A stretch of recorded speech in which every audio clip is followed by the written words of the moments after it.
بسم الله الرحمن الرحيم يا أيها الذين آمنوا اتقوا الله وابتغوا إليه الوسيلة وجاهدوا في سبيله لعلكم تفلحون صدق الله مولانا العظيم.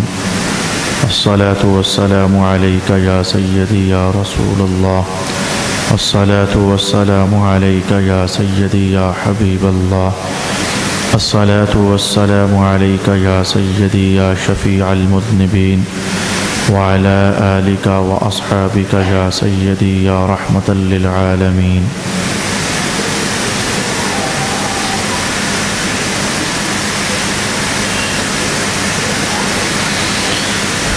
اے ایمان والو، اللہ سے ڈرو اور اس کی بارگاہ میں نجات کا وسیلہ تلاش کرو اور اس کی راہ میں جہاد کرو تاکہ تم کامیاب ہو جاؤ. صدق اللہ مولانا العظیم. سورۃ المائدہ کی آیہ کریمہ نمبر 35 میں آج ہم نے بنیادی طور پر 4 یا 5 باتیں سیکھنے کا اہتمام کرنا ہے. ترجمے میں آپ غور و فکر کیجئے تاکہ میں اپنے پہلے عنوان کو آپ کے لیے بیان کر سکوں. اے ایمان والو، اللہ سے ڈرو، تقوی اختیار کرو. تقوی پر بحث کثیر مرتبہ آپ مجھ سے بھی سن چکے اور کثیر علماء سے بھی سن چکے. آج حاصل کلام کے طور پر میں اتنا کہنا چاہوں گا، تقوی کیا چیز ہے؟ جو کچھ رسول پاک علیہ الصلوۃ والسلام کرنے کا حکم دیں اسے کر لینا، اور جس چیز سے رسول پاک علیہ الصلوۃ والسلام منع فرمائیں اس سے رک جانا. ان دونوں باتوں کو ملا لیا جائے، اس کا نام تقوی ہے. پھر تقوی کے اندر درجہ بندیاں ہو جاتی ہیں. کوئی تو ایسا ہوتا ہے جو کچھ حکم ہوا اس کو عمل میں لاتا ہے، جس سے منع کیا جائے اس سے رکتا ہے، سارے کے سارے امروں پر عمل کرتا ہے، ساری کی ساری نواہی سے رکتا ہے. جو کہا گیا اس نے سب کچھ وہ کیا، جس سے روکا گیا اس نے وہ سب کچھ سے روکا. جو ایسا ہوگا یہ سمجھو کہ اعلیٰ درجے کا متقی ہوگا، جس کو آج ہم اولیاء کرام کہتے ہیں، صوفیاء کرام کہتے ہیں. اولیاء اور صوفیاء ہوتے ہی وہ ہیں جو تقوی اختیار کرتے ہیں. اور اس کے بعد کوئی اگلا درجہ، کسی سے کبھی کوئی نماز رہ گئی، پھر توبہ کی، پھر اس نے قضا کر لی. کسی نے کوئی جھوٹ بول لیا، پھر توبہ کی، پھر آئندہ بچنے کی کوشش کر لی. یعنی عمل کے اندر اپ ڈاؤن لگا ہوا ہے. جن چیزوں سے رکنا ہے اس کے اندر بھی اپ ڈاؤن لگا ہوا ہے. تو جس کا جتنا زیادہ اپ ڈاؤن ہوتا جائے گا اس کا تقوی کا درجہ بھی اسی حساب سے اس سے کم تر ہوتا چلا جائے گا. تقوی کی حاصل کلام کے طور پر آج میں نے 2 جملوں کے اندر آپ کو یہ بیان کرنا چاہا. تو رب کائنات نے سب ایمان والوں کو ارشاد فرمایا ہے، ایمان لانے کے بعد اللہ تعالیٰ فرماتا ہے کہ اگلی کوشش یہ کرنی ہوتی ہے کہ تقوی اختیار کیا جائے. صرف ایمان لانا کافی نہیں ہوتا ہے. ایمان لانے کے بعد آخر کار جنت میں چلے جاؤ گے، لیکن یہ آخر کار ہے. وہ جو بے نماز ہوں گے انہیں نماز کی سزا ملنے کے بعد، جو جھوٹے ہوں گے جھوٹ کی سزا ملنے کے بعد، جنہوں نے زکوٰۃ نہیں دی گئی ہوگی زکوٰۃ کی سزا لینے کے بعد، یعنی ہر جرم کی سزا لینے کے بعد آخر کار ایمان والا جنت میں داخل ہو جائے گا. لیکن اللہ تعالیٰ یہ چاہتا ہے کہ آخر کار نہیں بلکہ اول کار ہی تم جنت میں داخل ہو جاؤ. اور اس کا راستہ صرف یہ ہے کہ ایمان لانے کے بعد سرکار دو عالم علیہ الصلوۃ والسلام کی تمام تر تابعداری کی جائے تو آخر کار نہیں بلکہ اول کار ہی تم جنت میں داخل ہو جاؤ گے. یہ 2 گزشتہ اسباق کا حاصل کلام میں نے آپ کے لیے پیش کیا. آج کی نشست میں جو بحث میں آپ کے لیے کرنے کا ارادہ رکھتا ہوں مختصر درجے میں رہ کر وہ یہ ہے کہ ارشاد گرامی یہ ہوا کہ اللہ تعالیٰ کے دربار میں وسیلہ تلاش کیا کرو. اس وسیلہ پر میں نے چند جملوں کے اندر آپ کے سامنے مختصر بحث کرنی ہے. اللہ تعالیٰ کے دربار میں اللہ کا قرب پانے کے لیے، نجات حاصل کرنے کے لیے کوئی وسیلہ تلاش کیا کرو. وسیلے کا مسئلہ قرآن حکیم سے ثابت شدہ مسئلہ ہے. رسول پاک علیہ الصلوۃ والسلام کی احادیث طیبہ سے ثابت شدہ مسئلہ ہے. بعض لوگوں نے بلا وجہ ہی اس کے اندر اختلاف بنانے کی کوشش کی ہوئی ہے کہ وسیلہ کوئی شے نہیں ہوتی. ان کا بیان کذب اور جھوٹ پر مشتمل ہے. اس لیے کہ رب کائنات نے وسیلہ کوئی شے ہے تو ہی حکم دیا ہے کہ اے لوگو، اے ایمان والو، اللہ کے دربار میں وسیلہ تلاش کیا کرو. وسیلہ کیا چیز ہے؟ اگر لغت کے اعتبار سے آپ دیکھنا چاہیں تو وسیلہ یہ ہے کہ ایک شے ایک ذات دوسری ذات کے قریب ہونا چاہتی ہے لیکن نہیں ہو سک رہی، درمیان میں کوئی ایسا ذریعہ ڈھونڈ لیا جائے جس کی وجہ سے ایک ذات دوسری ذات کے قریب ہو جائے۔ وہ جو درمیان والی ذات ہوتی ہے جس کو آپ واسطہ کہتے ہیں، اس واسطے کو عربی زبان میں وسیلہ بھی کہتے ہیں۔ میں اس کی مثال آپ کے لیے آسان کرنے کے لیے یوں کہوں گا، آپ کو پیاس لگی اور پانی کنویں کے اندر موجود ہے، آپ یقیناً باہر کھڑے کھڑے منہ کنویں تک پہنچا کر پانی نہیں پی سکتے ہیں، پانی بہت ڈونگا ہے، ہرگز آپ نہیں پی سکتے ہیں۔ اب آپ نے کیا کیا؟ آپ نے رسی لی، رسی کے آگے ڈول باندھا، ڈول باندھ کر آپ نے پانی اندر سے کھینچا، کھینچ کر پی لیا۔ یہ رسی وسیلہ ہے، یہ ڈول یہ وسیلہ ہے۔ وسیلہ ہر ایسی شے کو کہتے ہیں جو ایک ذات کو اپنی وجہ سے دوسری ذات تک پہنچا دے، جو ایک چیز کو اپنی وجہ سے دوسری ذات تک دوسری چیز تک پہنچا دے، ہر ایسی درمیان والی چیز کو وسیلہ کہتے ہیں۔ میں اب تک آواز پہنچانا چاہتا تھا، چلو پنکھوں کا شور کم ہو گیا، لیکن اگر شور ہوتا تو میں آپ کے سامنے کچھ لیکچر دینا چاہتا تھا، تو ممکن ہے کہ اب مجمع زیادہ ہوتا، میری آواز آپ تک نہ پہنچ سکتی۔ درمیان میں مائک کا اور ساؤنڈ کا سہارا لے لیا گیا، تو یہ ساؤنڈ نے ایک طرف سے ایک آواز دوسرے لوگوں تک پہنچا دی۔ ساؤنڈ اور یہ مائک یہ اصل میں وسیلہ ہے۔ تو وسیلہ وہ سبب ہوتا ہے جس کے ذریعے ایک شے دوسری شے تک پہنچ سکتی ہے۔ وسیلہ وہ سبب ہوتا ہے جس کی وجہ سے ایک ذات دوسری ذات تک پہنچ سکتی ہے۔ اگر لغوی سا معنی، مختصر سا معنی آپ کو سمجھ آ گیا ہے تو آؤ ذرا ہم اس کو قرآن پاک کے اس آیت کے حصے پر اپلائی کرنا چاہیں گے۔ رب کائنات نے کہا یا ایھا الذین آمنوا، اے ایمان والو تقوی اختیار کرو، وابتغوا الیہ، اللہ کی طرف کوئی وسیلہ تلاش کرو، یعنی تمہاری مجبوری ہے، ضرورت ہے تمہاری اللہ تک پہنچنا تاکہ اللہ تمہیں نوازے، اللہ تمہیں برکت سے نوازے، تمہاری جھولیاں بھرے، تو اللہ تک تعلق بنانا یہ تمہاری مجبوری ہے۔ اب تم خود ڈائریکٹ تعلق نہیں بنا سکتے ہو، تمہیں چاہیے کہ درمیان میں کوئی وسیلہ ہونا چاہیے تاکہ اس وسیلے کی وجہ سے تمہارا تعلق اللہ کی ذات کے ساتھ مضبوط ہو جائے۔ رہی بات یہ کہ وہ تعلق کیا شے ہے، وہ درمیان والا وسیلہ کیا شے ہے جس کو ہم کہیں کہ اس کے ذریعے ہم اللہ کا قرب حاصل کر سکتے ہیں، فلانی چیز ہے جس کے ذریعے ہم اللہ کا قرب حاصل کر سکتے ہیں۔ تو میرے بھائی دو تین چیزیں میں آپ کے ساتھ شیئر کرنا چاہوں گا۔ مشہور زمانہ دو باتیں ہیں، وسیلہ دو چیزیں ہیں، اہم ترین اور مشہور زمانہ چیزیں دو ہیں، ایک ہے اچھا عمل، اطاعت، تابعداری، اور ایک ہے مقربین الہی۔ ایک چیز ہے، ایک کا تعلق، میں دوبارہ پھر شروع کرتا ہوں، وسیلے دو طرح کے ہوتے ہیں، ایک کا تعلق عمل کے ساتھ ہے اور ایک کا تعلق ذاتوں کے ساتھ ہے۔ عمل بھی ایسے ہیں جو اللہ تک تمہارے اور اللہ کے درمیان وسیلہ بن جاتے ہیں قرب کا، اور کچھ ذاتیں بھی ایسی ہیں جو انسانوں اور اللہ کے درمیان قرب کا ذریعہ بن جاتی ہیں۔ میں دونوں پر آپ کے سامنے حدیثیں کہنا چاہوں گا۔ عمل بندے کو اللہ کے قریب کرنے کا ذریعہ ہے، الفاظ بدلوں گا، عمل بندے کو اللہ کے قریب کرنے کا وسیلہ ہے۔ اس پر حدیث پاک میں یوں عرض کروں گا، عمل کبھی تو خود بخود ہی وسیلہ بن جاتا ہے اللہ کے قریب کرنے کا، اور کبھی عمل کو اللہ اور بندے کے درمیان ڈالنا پڑتا ہے کہ مولا میں نے فلانا عمل کیا تھا لہذا مہربانی فرما دے۔ کبھی خود بخود ہی ایسا ہو جاتا ہے اور کبھی دعا کر کے تو ایسا کرنا پڑتا ہے۔ ان دونوں باتوں پر میں آپ کے سامنے حدیث بیان کروں گا، اور سبق کے اختتام پر میں اپنا عنوان لپیٹ کر دوبارہ آپ کے لیے دہراؤں گا تاکہ جو ہم نے بات سیکھی ہے وہ سمجھی جا سکے اور ذہن میں اتاری جا سکے۔ رسول پاک صلی اللہ علیہ وآلہ وسلم نے ارشاد فرمایا کہ اللہ تعالیٰ نے مجھے یہ بات ارشاد فرمائی ہے۔ جب کبھی ایسا ہو کہ رسول اللہ فرمائیں اللہ تعالیٰ نے مجھے یہ بات ارشاد فرمائی ہے، تو سمجھ جایا کرو وہ حدیث اسلام میں، ہمارے مذہب میں اس حدیث کو کہتے ہیں حدیث قدسی۔ جو حدیث قدسی نہیں ہوتی وہ حضور ڈائریکٹ فرماتے ہیں بھائی ایسے کیا کرو، بھائی ایسے کیا کرو، بھائی ایسے نہ کیا کرو، اور اگر حضور کچھ فرمانے سے قبل یہ جملہ ارشاد کرے مجھے اللہ تعالیٰ نے بتایا ہے، تو پھر سمجھ جاؤ وہ حدیث بڑے اعلیٰ درجے پر ہوتی ہے، یعنی وہ حدیث قدسی شمار ہوتی ہے۔ تو حدیث قدسی کے الفاظ ہیں، رسول پاک علیہ السلام نے فرمایا مجھے اللہ تعالیٰ نے یہ بات ارشاد فرمائی ہے کہ میرا کوئی سا بھی بندہ جب تمام فرائض پر عمل کر لیتا ہے، جو فرض چیزیں ہیں، روزہ ہے، نماز ہے، حج ہے، زکوٰۃ ہے، جو فرض ہیں جب وہ ادا کر لیتا ہے، تو اس کے بعد جو میرا بندہ ہے وہ نفلی عبادت کے ذریعے کوشش کرتا ہے کہ میں نفلی عبادت بھی کروں، نماز کے اندر بھی نفلی نماز ہوتی ہے، روزوں کے اندر نفلی روزے ہوتے ہیں، جیسے کہ عنقریب محرم الحرام تشریف لا رہا ہے تو 9 محرم کا یا 10 محرم کا یا 11 محرم کا روزہ مسلمانوں کی یہاں عادت ہے رکھنے کی۔ تو جو حج کے اندر بھی نفلی حج ہوتا ہے، فرض حج ادا کرنے کے بعد دوبارہ کرنے جاؤ گے تو وہ نفلی حج ہے۔ مال خرچ کرنے کے اندر بھی نفلی صدقہ ہوتا ہے۔ ایک تو ہوگی زکوٰۃ، زکوٰۃ ادا کرنے کے بعد کچھ لوگ ایسے ہیں جنہیں اللہ نے سعادت مندی عطا فرمائی ہے، زکوٰۃ سے ہٹ کر بھی کچھ مال دیتے رہتے ہیں تو وہ نفلی زکوٰۃ ہو گئی، یعنی اسے صدقہ کہتے ہیں، صدقہ ہو گیا۔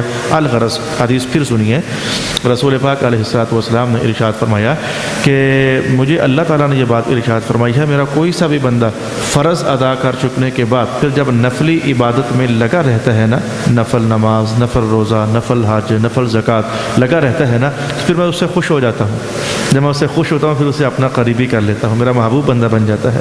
جب میرا محبوب بندہ بن جاتا ہے نا تو پھر ایسا ہو جاتا ہے، آنکھ اس کی ہوتی ہے لیکن حدیث کے الفاظ تو یہ ہیں، میں اس کی آنکھ بن جاتا ہوں جس کے ساتھ وہ دیکھتا ہے، میں اس کے ہاتھ بن جاتا ہوں جس کے ساتھ وہ پکڑتا ہے، میں اس کے پاؤں بن جاتا ہوں جس کے ساتھ وہ چلتا ہے۔ حدیث میں الفاظ تو اس طرح کے، میں اس کے کان بن جاتا ہوں جس کے ساتھ وہ سنتا ہے۔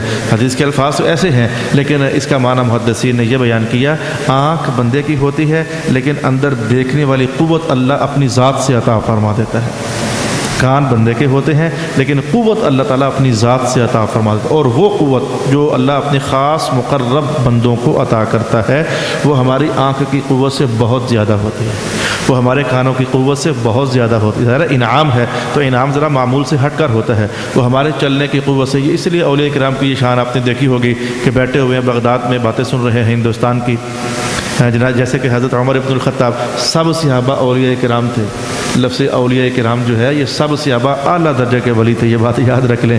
تو جیسے کہ جناب عمر ابن الخطاب رضی اللہ تعالی عنہ اپنے جمعۃ المبارک کے دن خطبہ ارشاد فرما رہے تھے، آپ نے ایک لشکر بھیجا ہوا تھا نہاوند کے علاقے میں، تو آپ نے خطبہ دیتے تھے دیکھا کہ وہ جو ساریہ ہے قوم فوج کا سپہ سالار، تو دشمن پیچھے سے حملہ گھوم کر کے آ کر حملہ کرنا چاہتا ہے، آپ نے ادھر سے ادھر دیکھا اور آواز ماری، ادھر سے ادھر آواز ماری، یا ساریۃ الجبل، ہے ساریہ ذرا پہاڑ کے پیچھے دیکھ، فوج ادھر سے آ رہی ہے۔ ہزاروں کلومیٹر کا فاصلہ تھا درمیان میں۔ تو صحابہ کہتے ہیں کہ جب وہ لشکر آخر کار واپس آیا تو ہم نے، جو مدینہ کے اندر صحابہ تھے، ہم نے جناب حضرت ساریہ سے پوچھا فلانے جمعے کو کوئی آواز آپ کو آئی تھی؟ کہنے لگا ہاں مجھے امیر المؤمنین جناب عمر کی آواز آئی تھی اور وہ مجھے کہہ رہے تھے کہ پہاڑ کے پیچھے سے مڑ کر دیکھ، فوج ادھر سے حملہ کرنا چاہتی ہے۔ تو یہ جو اتنی دور سے دیکھ لینا یا پھر جناب ساریہ کا اتنی دور سے سن لینا، آواز دی یہاں سے اور اتنی دور سے سن لینا، یہ ہے وہ چیز کہ رب کائنات نے کہا کہ میں بندے کی آنکھ بن جاتا ہوں، میں بندے کے کان بن جاتا ہوں، جس کے ساتھ وہ دیکھتا ہے یا جس کے ساتھ وہ سن لیتا ہے میں وہ بن جاتا ہوں۔ تو آپ نے محسوس کیا یہ حدیث میں نے آج اس مقصد کے لیے بیان کی ہے کہ بندہ نیک ہوتا ہے، اس کے نیک کام خود بخود ہی اللہ کے دربار میں اس کو قریب کرنے کا ذریعہ بن جاتے ہیں۔ تو بندہ نہ بھی کہے تو اللہ خود فرماتا ہے میں خود ہی اس کی آنکھ بن جاتا ہوں، میں خود ہی اس کے کان بن جاتا ہوں، میں خود ہی اس کے ہاتھ بن جاتا ہوں۔ تو نیک کام اللہ کے دربار میں بندے کا قرب بڑھانے کے لیے وسیلہ ہیں۔ یہ میں نے آپ کو اس پر حدیث پاک پیش کر دی ہے، اور میرا خیال ہے کہ اس سے بڑھ کر اس سے زیادہ آسان عنوان ہو ہی نہیں سکتا۔ حدیث پاک قرآن پاک کو سمجھانے کے لیے ہوتی ہے۔ تو یہ جو ہم نمازیں پڑھتے ہیں، یہ جو ہم روزے رکھتے ہیں، یہ اپنے اپنے درجے میں رہ کر جس کی نماز جتنے کامل درجے کی ہے تو یہ نماز بندے کو اسی حساب سے اللہ کا قرب دیتی ہے۔ جو ہم تلاوت کرتے ہیں، جو جتنی توجہ کے ساتھ تلاوت کرے گا اللہ اسی حساب سے اس تلاوت کو وسیلہ بنا دے گا، یعنی یہ تلاوت بندے کو اللہ سے قریب کر دے گی۔ جو ہم روزے رکھتے ہیں، جس کا روزہ جتنا زیادہ عالی شان ہوگا اسی حساب سے بندے کو قرب مل جاتا ہے، یعنی اس کا روزہ بندے کو اتنا ہی اللہ سے قریب کر دے گا۔ ایک معنی میں نے آپ کے لیے بیان کر دیا، تو اب ہمارے سامنے معنی کیا ہوگا آیت کا؟ اے ایمان والو، اللہ کے دربار میں وسیلہ تلاش کیا کرو، یعنی جٹ کر عبادت کیا کرو تاکہ یہ عبادت تمہیں اللہ سے قریب کر دے۔ یہ ایک معنی ہمارے پاس حاصل ہو گیا۔ ولی بننے کے لیے کوئی چلہ کرنا ضروری نہیں ہوتا کہ وہ غاروں میں چلے جاؤ، ولی بننے کے لیے کوئی جنگلات میں جا کر کے 7 مہینے رہ کر آنا کوئی ضروری نہیں ہوتا.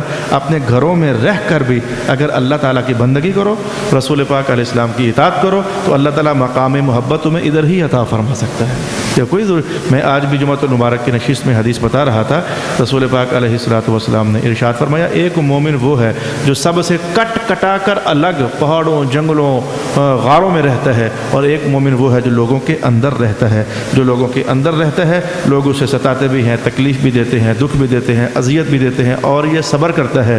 تو رسول اللہ علیہ السلام نے فرمایا وہ جو ہے اکیلا رہتا ہے، جسے نہ کوئی ستائے، نہ کوئی تکلیف دے، نہ اسے کوئی شر پہنچائے، نہ اس کو مصیبت پہنچائے، وہ جو اکیلا رہتا ہے اس سے یہ جو ہے نا، یہ جو لوگوں کے اندر رہتا ہے، بندگی بھی کرتا ہے، عبادت بھی کرتا ہے، ستایا جاتا ہے اور پھر صبر کرتا ہے، اگر میں محمد سے پوچھوں تو یہ میرے نزدیک افضل ہے اس اکیلے رہنے والے سے. تو اس حدیث سے بھی میں نے آپ کو یہی بتانا چاہا، پرب ولایت گھروں میں بیٹھ کر بھی ہو سکتی ہے اگر اطاعت ہم صحیح کریں. رسول پاک علیہ السلام کی فرما برداری اگر ہم صحیح کریں تو ہم گھروں میں رہ کر بھی اللہ کے ولی بن سکتے ہیں. بھائی ایک بات میں نے آپ کے لیے بیان کر دی، اور وہ یہ تھی عمل صالح یہ قرب ہیں، یہ وسیلہ ہیں. تو کبھی یہ خود بخود ہی اللہ تعالیٰ ان کو وسیلے کے درجے میں لے جاتا ہے، اور کبھی یہ پیش کرنے پڑتے ہیں. اس کا معنی کیا ہے؟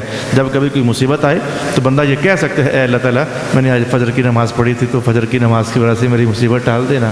یہ جائز ہے اور ایسا کر سکتے ہیں. ہم اگرچہ کرتے نہیں ہیں، پتہ نہیں ہے نا، ہم ایسا کرتے نہیں ہیں. کوئی مصیبت آ گئی ہے ظہر کے بعد، اے میرے اللہ تعالیٰ میں نے ظہر کی نماز پڑھی تھی، چل جیسے بھی پڑھی تھی مہربانی کرنا ظہر کی نماز کی برکت سے میری مصیبت ہٹا دے. اور میں اس بات کو حدیث پاک سے نکال کر آپ کے سامنے بیان کرنا چاہوں گا. امام بخاری رحمہ اللہ نے یہ حدیث نقل فرمائی. رسول پاک علیہ السلام ارشاد فرماتے ہیں کہ 3 لوگ تھے تو ایک سفر میں تھے، تو سفر طے کرتے کرتے تیز بارش، تیز آندھی آ گئی، تو انہوں نے پناہ لینے کے لیے آئیں بائیں دائیں ڈھونڈا. انہیں ایک غار نظر آئی، وہ غار میں داخل ہو گئے. اللہ کا کرنا ایسا ہوا، پہاڑ کے اوپر سے ایک چٹان لڑک کر نیچے آئی اور غار کے منہ پر آ کر اللہ نے خود ہی اپنے حکم سے روک دی اور وہ لوگ اندر پیک ہو گئے. بارش تھمی تو انہوں نے زور لگا کر کے تو چٹان کو ہٹانا چاہا تھا کہ ہم باہر نکلیں اور اپنے گھروں کو پہنچیں، لیکن حضور پاک فرماتے ہیں چٹان بہت بڑی تھی، ان تینوں کے زور سے وہ ہٹ نہیں سک رہی تھی. اب کیا ہوا؟ رسول پاک علیہ السلام نے ارشاد فرمایا کہ اے میرے اللہ تعالیٰ، ان 3 میں سے ایک بندہ کہنے لگا، اے میرے اللہ تعالیٰ تو جانتا ہے ایک بار میں اپنے چچا کی بیٹی کے ساتھ برا کام کرنے لگا تھا تو بالکل قریب سے ہو کر مڑ گیا تھا تیرے ڈر کی وجہ سے. یہ میں نے لمبی باتوں کو چھوٹا کر دیا، نتیجہ تو میں بالکل قریب سے ہو کر مڑ گیا تھا. تو میرے اللہ گناہ سے بچنا تو خوش ہوتا ہے نا، اگر تجھے میرا وہ کام پسند ہے تو مہربانی کر دے چٹان ہٹا دے. رسول پاک علیہ السلام نے فرمایا چٹان تھوڑی سی ہٹ گئی. دوسرا کہنے لگا، اے میرے اللہ تعالیٰ تجھے پتہ ہے کہ میرا ایک بندے کے ساتھ پیسوں کا لین دین تھا، تو میں نے حاصل کلام بڑی ایمانداری کے ساتھ اس کے پیسے اس کو پہنچا دیے تھے. حالانکہ اس کو نہیں تھا پتہ کہ میں نے اس کے اتنے سارے پیسے دینے ہیں، لیکن مجھے پتہ تھا کہ یہ پیسے اسی کے بنتے ہیں، تو میں نے مولا تیرے ڈر کی وجہ سے وہ پیسے اس کو لوٹا دیے تھے. اگر مہربانی کر تجھے پسند ہے تو یہ چٹان ہٹا دینا. تو حضور پاک علیہ السلام نے فرمایا چٹان اور ہل گئی تھی. تیسرے بندے نے کہا، میرے مولا تجھے پتہ ہے کہ میں اپنی ماں باپ کی خدمت کرنے کے لیے بکریاں چرایا کرتا تھا، اور دودھ آتا تو دودھ نکال کر سب سے پہلے ماں باپ کو دیتا ہوتا تھا. تجھے پتہ ہے میرے مولا، تو ایک دن میں لیٹ ہو گیا تھا تو پھر میری ماں سو چکی تھی، میں نے دودھ نچوڑا، میرے بچے میری ٹانگوں کے ساتھ لپٹ کر روتے بھی رہے تھے کہ ابا ہمیں دودھ پلا دے، ابا ہمیں دودھ پلا دے. لیکن میں نے کہا تھا نہیں، میں پہلے اپنی اماں کو پلاؤں گا. پھر جب والدہ اٹھی تھی پھر میں نے انہیں دودھ پلایا تھا. تو مولا میں کیا تھا، مہربانی کرنا اگر تجھے پسند ہے تو چٹان ہٹا دینا. تو رسول پاک علیہ السلام نے فرمایا وہ اللہ نے جو چٹان تھوڑی سی رہ گئی تھی وہ بھی ہٹا دی. یہ حدیث آگے بڑھ جاتی ہے، لیکن میں نے آپ کو صرف یہ بتانا چاہا کہ ایسا بھی ہے کہ اچھے عمل جو بندہ کرتا ہے اللہ پسند کر لے تو خود بخود ہی انہیں اپنے قریب کرنے کا، بندے کو اپنے قریب کرنے کا ذریعہ، سبب اور وسیلہ بنا چکتا ہے. اور ایسا بھی ہوتا ہے کہ بعض اوقات بندے کو اچھے اعمال پیش کرنے پڑتے ہیں. مولا میں نے وہ فلانا کام کیا تھا، مہربانی کرنا مشکل ٹال دے. اے میرے اللہ تعالیٰ میں نے فلانا کام کیا تھا، مہربانی کرنا مشکل ٹال دے. اے میرے اللہ تعالیٰ میں نے وہ ایک دن گناہ سے بچا تھا تیرے ڈر کی وجہ سے، مشکل ٹال دے. تو اچھے کاموں کو اپنے اور اللہ کے درمیان پیش کرنا، رسول پاک علیہ السلام نے اس پر گواہی تصدیق فرمائی ہے. آپ نے فرمایا کہ ایسا کرنے سے بھی اللہ تعالیٰ مشکلیں آسان فرماتا ہے. تو آیت کو جو ہم سمجھ رہے تھے وہ یہ تھا کہ اے ایمان والو تقوی اختیار کرو اور اپنے آپ کو اللہ سے قریب کرنے کے لیے کوئی ذریعہ، کوئی سبب اور کوئی وسیلہ تلاش کرو۔ تو میں نے اس مقصد کے لیے سمجھانے کی خاطر کہا وسیلہ کبھی اچھے اعمال ہوتے ہیں، اور پھر میں نے اس پر 2 طرح کی حدیثیں پیش کر دیں۔ اچھے اعمال کبھی تو ایسا ہوتا ہے کہ خود بخود ہی وسیلہ بن جاتے ہیں، جیسے میں نے پہلی حدیث بیان کی، اور کبھی ایسا ہوتا ہے کہ اللہ کے دربار میں دعا کرنی پڑتی ہے، ریکویسٹ کرنی پڑتی ہے، اے میرے اللہ مجھے یہ چاہیے۔ تو میں نے اس دن وہ 2 سپارے تلاوت کیے تھے، مولا تیرے لیے کیے تھے، اگر تو خوش ہے تو مجھے دے دینا، پھر ان 2 سپاروں کی برکت سے مجھے یہ شے دے دے۔ ہمارے ہاں یہ رجحان اور یہ عادت نہیں ہے، جو میں نے نمبر 2 پر بات کر رہا ہوں نا، ہمارے ماحول میں یہ عادت نہیں ہے۔ یہ لوگوں کو شاید علم نہیں ہے کہ ایسا بھی اللہ کے دربار میں کہا جا سکتا ہے، اے میرے اللہ تعالیٰ یہ جو رمضان گزرا تھا میں نے سارے روزے رکھے تھے، تیری خاطر رکھے تھے، جو تجھے پسند ہے تو مہربانی کرنا میرا فلانا کام کر دے۔ ہمیں اس بات کا پتہ نہیں ہے، تو آج میں نے آپ کو بتا دیا کہ ایسا بھی کیا جا سکتا ہے، اور ایسا رسول پاک علیہ الصلوۃ والسلام کے کلام مبارک سے ابھی ہم نے سمجھا ہے۔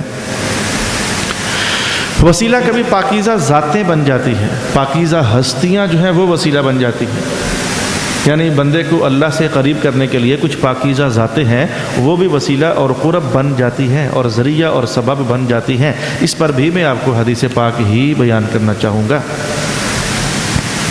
ایک حدیث تو آپ یہ دیکھ لیجئے کہ دور حکومت ہے جناب امیر المؤمنین حضرت عمر ابن الخطاب رضی اللہ تعالی عنہ کا۔ تو حضرت انس اس حدیث کے روایت راوی کون ہے؟ جناب حضرت انس رضی اللہ تعالی عنہ۔ دور حکومت کس کا ہے؟ جناب امیر المؤمنین حضرت عمر ابن الخطاب کا رضی اللہ تعالی عنہ۔ تو جناب انس کہتے ہیں کہ ہم صحابہ جو تھے نا، ہم صحابہ حضور رحمۃ اللہ علیہ تو دنیا سے تشریف لے جا چکے تھے، تو ان کے تشریف لے جانے کے بعد حضور کے چچا محترم جناب حضرت عباس بن عبد المطلب، جناب عباس حضور کے چچا محترم ہیں، جیسے کہ جناب حمزہ حضور کے چچا محترم ہیں، جیسے کہ ابو لہب چچا تھا پر ایمان اس نے قبول نہ کیا، تو جناب عباس جناب حمزہ یہ حضور پاک علیہ الصلوۃ والسلام کے چچا محترم ہیں۔ تو جناب عباس رضی اللہ تعالی عنہ کی خدمت میں ہم صحابہ حاضر ہو جاتے اور آ کر ہم یوں دعا کرتے اے اللہ تعالیٰ جب تک تیرے محبوب ہم میں تشریف فرماتے تو ہم تیرے دربار میں یوں کہتے ہوتے تھے اے اللہ اپنے محبوب کی وجہ سے بارش عطا فرما دے، تو فرما دیا کرتا تھا۔ اب تیرے محبوب دنیا سے تشریف لے جا چکے ہیں، ان کے چچا محترم ہیں جناب عباس، اے میرے اللہ تعالیٰ ہم حضور کے چچا کا وسیلہ ڈالتے ہیں تیرے اور اپنے درمیان، ان کی وجہ سے بارش عطا فرما دے۔ جناب انس فرماتے ہیں اللہ بارش عطا فرما دیا کرتا تھا۔ یعنی یہ حدیث پاک سے ثابت ہے کہ نیک لوگوں کو بھی یہ جو آپ اہل سنت کے ہاں آپ کے جو مشاغل ہیں، آپ مزارات پر جا کر کے تو اس طرح کی بات کرتے ہیں، اگر کوئی ملنگ ہے گورڑا شریف کا تو وہ اس طرح کے جملے بولتے ہیں اے میرے اللہ تعالیٰ ہمارے ان بزرگوں کی وجہ سے ہمارا کام کر دے، تو یہ کوئی بری بات نہیں ہے، یہ تو صحابہ بھی کام کیا کرتے تھے۔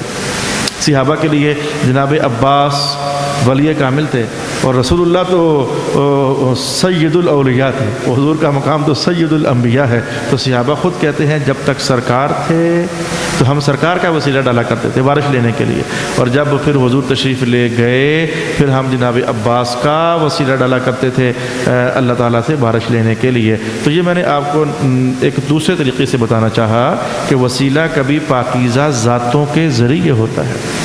آپ کی والدہ، آپ کا والد، آپ کی ماں جیسی بھی ہے، ذاتی طور پر جیسی بھی ہے، لیکن آپ کے لیے وہ ولی ہے، آپ کے لیے اس کا ذاتی معاملہ اللہ کے ساتھ جو بھی ہے۔ دیکھو حضور پاک نے کیا فرمایا کہ ماں کے پیروں کے نیچے جنت ہے پتروں کے لیے، یہ بات ارشاد فرمائی ہے۔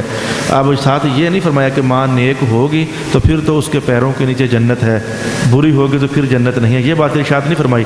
ماں کا اچھا ہونا، ماں کا برا ہونا، یہ ماں کا اور اللہ کا معاملہ ہے۔ اے بچوں تم نے ماں کی عزت ہی کرنی ہے، تم نے ماں کا احترام ہی کرنا ہے، تم نے باپ کا ادب کرنا ہی کرنا ہے۔ تمہارا باپ نیک ہے تم نے تب بھی اس کی خدمت کرنی ہی کرنی ہے، تمہارا باپ بے نماز ہے تب بھی تم نے خدمت کرنی ہی کرنی ہے، تمہاری ماں متقی ہے تب بھی خدمت کرنی ہی کرنی ہے، اور تمہاری ماں بری ہے تب بھی خدمت کرنی ہی کرنی ہے۔ تو جیسے یہ بات ہے نا کہ یہ ماں جو ہے یہ بندے کے حق میں ولی ہے، تو اپنی ماں اے میرے اللہ تعالیٰ میری ماں کی وجہ سے، اے اللہ تعالیٰ میرے باپ، اگر کسی کی ماں اور باپ بڑے نیک ہوں پھر تو سبحان اللہ ہے، پھر تو سبحان اللہ ہے۔ جیسے کہ ایک بار حضرت خواجہ نظام الدین اولیاء، خواجہ نظام الدین اولیاء کے پاس کچھ لوگ آئے، کہنے لگے بابا جی کافی عرصہ ہو گیا بارش نہیں ہو رہی ہے، قید سالی پڑ گئی ہے تو مہربانی فرمائیں آپ اللہ تعالیٰ سے دعا کریں، اللہ تعالیٰ ہمیں اس مصیبت سے نجات عطا فرمائے اور ہمیں بارش عطا فرما دے۔ جناب نظام الدین اولیاء نے اس موقع پر دعا نہ فرمائی، کہنے لگے ٹھہرو میں آتا ہوں، ٹھہرو میں آتا ہوں۔ گھر تشریف لے گئے اور گھر جا کر کے تو اماں جان سے کہا اماں جی السلام علیکم۔ وعلیکم السلام، بیٹا خیر ہو؟ اماں جی میں آپ سے قریب آ کر نا آپ کا دامن پکڑ کر نا اس میں سے ایک دھاگا کھینچنا چاہتا ہوں، اجازت ہے؟ تو ماں نے کہا پتر ایک دھاگا سب کچھ تیرے لیے، تو نکال لے دھاگا۔ جناب نظام الدین اولیاء نے اماں جان کے دامن کے ایک دھاگا کھینچا اور جلدی سے واپس وہاں تشریف لائے جہاں لوگ کھڑے تھے، تو دھاگا ایسے فضا میں لہرایا اور یہ جملے بولے، اے اللہ یہ نظام کی ماں کے دامن کا دھاگا ہے۔ یہ جملہ بولا، اے اللہ یہ نظام کی ماں کے دامن کا دھاگا ہے، اگر میری ماں تیرے دربار میں مقبول ہے تو کرم فرمانا، یہ جو لوگ کہہ رہے ہیں کرم فرمانا۔ تاریخ کے اوراق یہ بولتے ہیں کہ ابھی آپ جناب کے ہاتھ میں وہ دھاگا لہرا رہا تھا تو رب کائنات نے وہ آسمان سے بارش برسا بھی دی تھی۔ یہ میں نے اس مقصد کو سمجھانے کے لیے بولا کہ اپنی ماؤں کو بھی، پاکیزہ ہستیوں کو، پاکیزہ شخصیات کو، اولیاء کرام کو، ماں اچھی ہے تو ماں کو، باپ کو، سرکار دو عالم کو اللہ کے دربار میں وسیلہ ڈال کر اے اللہ تعالیٰ ان کی وجہ سے ہمارا کام کر دے، مہربانی کر دے، تو حدیث پاک سے ثابت ہے اللہ مان جاتا ہے۔ کئی بار اللہ تعالیٰ مان جاتا ہے، تو کئی بار اللہ تعالیٰ کہتا ہے کہ نہیں ابھی میں رب ہوں، نہیں بھی کئی بار اللہ تعالیٰ کا کوئی زور تھوڑا ہے اللہ کے سامنے۔ ہم کہیں جی ہم نے وہ جنابی علی وسیلہ ڈال دیا داتا صاحب کا تو اب کام ہونا ہی ہونا ہے۔ اکثر اللہ اپنے محبوب بندوں کی عزت کی پاسداری فرماتا ہے۔ کبھی کبھی اللہ تعالیٰ، اور یہ بھی قرآن پاک سے ثابت ہے، کبھی کبھی اللہ تعالیٰ فرماتا ہے نہیں اب ہم فیصلہ کر چکے ہیں۔ کبھی کبھی ایسا بھی ہوتا ہے، میں اس کی مثال بھی قرآن پاک سے نکال کر آپ کو دے دیتا ہوں۔ جناب لوط علیہ السلام کی قوم کی طرف فرشتے جب عذاب لے کر آئے تھے تو حکم یہ تھا کہ جاتے جاتے جناب ابراہیم سے ملاقات کر جانا، تو فرشتے جناب ابراہیم کے گھر آئے تھے، ملاقات ہوئی، ملاقات کے بعد کدھر ہے جی ادھر، تو جناب ابراہیم علیہ السلام نے کہا فرشتوں اگر کسی بستی میں 50 لوگ اللہ اللہ کرنے والے ہوں تو تم عذاب وہاں نازل کر دو گے؟ کہا نہیں۔ کہا اگر 49 ہوں؟ کہا پھر بھی نہیں۔ کہا 45 ہوں؟ کہا پھر بھی نہیں۔ کرتے کرتے اگر 20 بندے اللہ اللہ کرنے والے ہوں تو عذاب اتارو گے ادھر؟ کہا نہیں۔ کہا اگر 10 ہوں؟ تو کہا پھر بھی نہیں، اللہ کے نام کی وجہ سے ہم عذاب نہیں اتاریں گے۔ کرتے کرتے جناب ابراہیم علیہ السلام نے کہا اگر کسی بستی میں ایک اللہ اللہ اللہ اللہ اللہ کہنے والا ہو تو عذاب اتارو گے ادھر؟ تو کہنے لگے نہیں۔ ابراہیم علیہ السلام نے کہا چلو پھر واپس مڑ جاؤ، اس لیے کہ جس بستی میں جا رہے ہو وہاں حضرت لوط تو اللہ اللہ کرنے والے ہیں ہی ہیں نا۔ اچھا اس بات کو رب کائنات نے کہا یجادلنا فی قوم لوط، دیکھو ہمارے پیارے خلیل حضرت لوط کی قوم کو بچانے کی خاطر ہم سے جھگڑا کر رہے تھے، منازع جیت گئے، فرشتوں کو چپ کروا دیا، انہی کے منہ سے اگلوا لیا، لیکن رب کائنات نے کہا یا ابراہیم اعرض عن ھذا، محبوب سونے ابراہیم پیارے اب ہم اصل میں فیصلہ کر چکے ہیں، بس آپ درمیان سے ہٹ جائیں، ان پر عذاب آنا ہی آنا ہے۔ تو سمجھ آئی ہے؟ جناب ابراہیم ڈل بھی رہے ہیں درمیان میں، جناب ابراہیم علیہ السلام درمیان میں ڈل بھی رہے ہیں، لیکن قرآن ان کے ڈلنے کی بات بھی کر رہا ہے، اور قرآن یہ بھی کہتا ہے کہ رب کائنات نے بس بڑی محبت سے کہہ دیا بس آج نہیں، بس آپ آج ہٹ جائیں، آج ہم نے اس بدبخت قوم کو اڑانا ہی اڑانا ہے۔ تو کبھی ایسا ہو جاتا ہے، یہ میں نے آپ کے اس لیے بتا دیا کہ آپ کہیں جی ہم قرآن کا سبق یہ سن کر آئے تھے کہ نیک بندوں کا وسیلہ ڈالو اللہ دعا قبول کرتا ہے، ہم نے فلاں نیک بندے کا وسیلہ ڈالا دعا قبول ہوئی نہیں ہے، حد ہو گئی، قرآن نے کیا کہا تھا ہوا کیا ہے؟ اور بھائی جس قرآن نے یہ کہا ہے وہ قرآن یہ بھی کہتا ہے کہ کبھی کبھی، اکثر نہیں کبھی کبھی اللہ تعالیٰ بتاتا ہے کہ میں ہوں، میں چاہوں تو پھر کبھی نہیں بھی مانتا، کبھی کبھی اللہ تعالیٰ اپنی شان یہ ظاہر کرتا رہتا ہے۔ تو لہذا آج میں نے آپ کو جتنی طریقوں سے گفتگو کرنی تھی ان میں سے بعض طریقوں سے گفتگو کر پایا، اور کچھ حصے میں اس پر گفتگو میں شامل نہ کر سکا، ہمارا وقت ختم ہو گیا۔ ابھی مجھے ٹھیک 8 بجے راولپنڈی ٹیپو روڈ پر درس قرآن کا آغاز کرنا ہے، تو میں اس لیے آج پورے ٹائم پر ہی سبق ختم کر کے جاؤں گا اور اکٹھا ہی سب کو سلام کر لوں گا، وہ باری باری ہم نہیں ملیں گے۔ یہ 2 منٹ بھی آپ میرے بچا دیجیے گا تاکہ میں 8 بجے ٹھیک وہاں ہوٹل میں انٹری کر کے درس قرآن اپنا دے سکوں۔ تو آج میں نے آپ کو یہ بتایا ہے کہ رب کائنات نے ارشاد فرمایا یا ایھا الذین آمنوا، اے ایمان والو تقوی اختیار کرو اور اللہ کے دربار میں وسیلہ تلاش کیا کرو۔ اگر مجھے یاد بھی رہا اور توفیق بھی ہوئی تو اگلے نشست میں پھر اسی آیت پر ہم گفتگو سماعت کریں گے انشاءاللہ العزیز۔ ابھی کچھ چیزیں باقی ہیں، اور اگر میری طبیعت میں اللہ پاک نے رغبت ڈال دی کہ چل اگلی آیت سنا دے پھر میں اگلی سنا دوں گا، مجھے یاد بھی رہا توفیق بھی ہوئی تو پھر میں انشاءاللہ اگلی نشست میں پھر اسی آیت پر آپ کے سامنے گفتگو پیش کروں گا۔ وآخر دعوانا ان الحمد للہ رب العالمین۔